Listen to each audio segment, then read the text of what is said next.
In the northern land of Skyrim, there is a legend that when the dragons of old return, it will be a sign of the end of the world. Now the dragons have been seen again, bringing fire and fear in their wake. Only one champion can stand against them, the legendary hero known as the Dragonborn.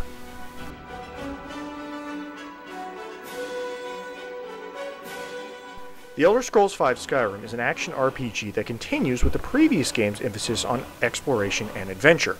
Like other Elder Scrolls games, you control your character primarily through a first-person perspective, although you do have the option of switching to third-person if you so choose. Yeah, don't help me or anything.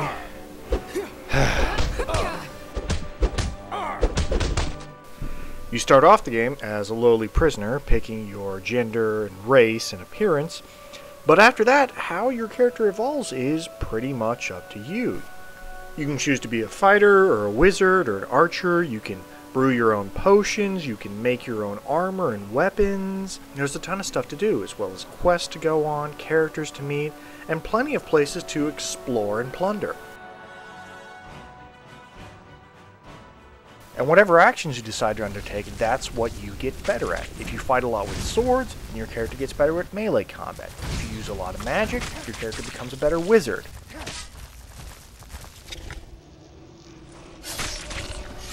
One of the best new features of Skyrim is a perk system, where upon leveling up, you get to choose which skills you want to improve. If you're a wizard, you can choose to get more damage from your fireball spells, while if you're a character who prefers to be stealthy, you can get extra damage for your sneak attacks. There's a ton of choices, and it's very convenient to be able to improve the skills you're already using. You can also unlock a number of special abilities called shouts, which can give you incredible advantages in combat. For instance, I have learned this ability, which allows me to hurl bears over the horizon!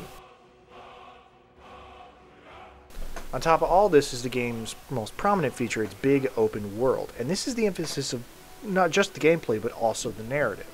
There's a pretty interesting story of kings and rebellion, of ancient wizards and prophecies, plus every now and then a dragon appears from the skies, just to set you on fire.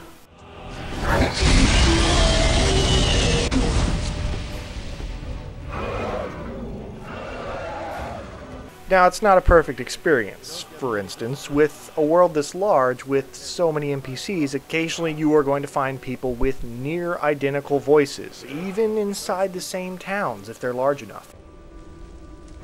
Another good example is the combat. First-person perspective is not the best way to do melee combat. However, the game offers you a surprising amount of adaptability, which counteracts most of the problems. For instance, when you get into a fight, you can go with a classic sword and shield combo, or perhaps dual-wielding weapons for a faster, more aggressive style. Or you can even mix up melee weapons and magic at the same time. Or just go all out and recreate your favorite scene from The Empire Strikes Back. That's the thing about Skyrim, is that whatever flaws it might have, they're minor in comparison to how much customization you can do and how much exploration you'll engage in over the course of the entire game. I mean, there's so much to see and do, you might actually be overwhelmed. I mean, look at this here, just a giant glowing blue ball of death. I got no idea what this thing does, and it'll probably kill me when I figure it out. But I'm gonna go do it anyway.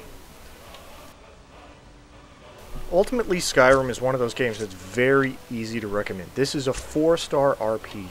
If you are looking for a game that has a huge open world, that gives you a lot of options both for interaction and for combat, then this is definitely one to check out. Skyrim is one of the best examples of a contemporary open world RPG.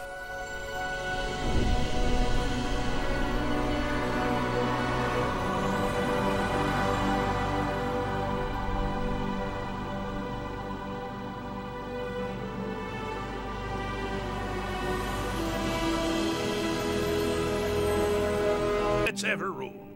Well, except for that Martin fella. But he turned into a dragon god, and that's hardly sporting. You know, I was there for that whole sordid affair.